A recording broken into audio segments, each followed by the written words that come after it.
Une victoire historique, mais une majorité absolue ratée de peu. Angela Merkel devra négocier pour gouverner, car son allié libéral, sous les 5%, est sorti du jeu.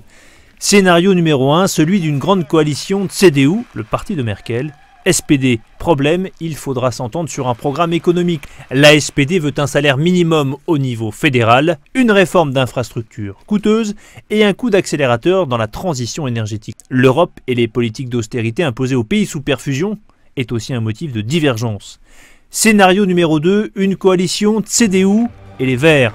La sortie du nucléaire en 2022, engagement de Merkel, rapproche. La fiscalité et les questions de société divisent. Rien n'est donc fait. Certitude, les négociations vont durer. En 2005, la grande coalition de CDU-SPD avait mis 65 jours à s'entendre.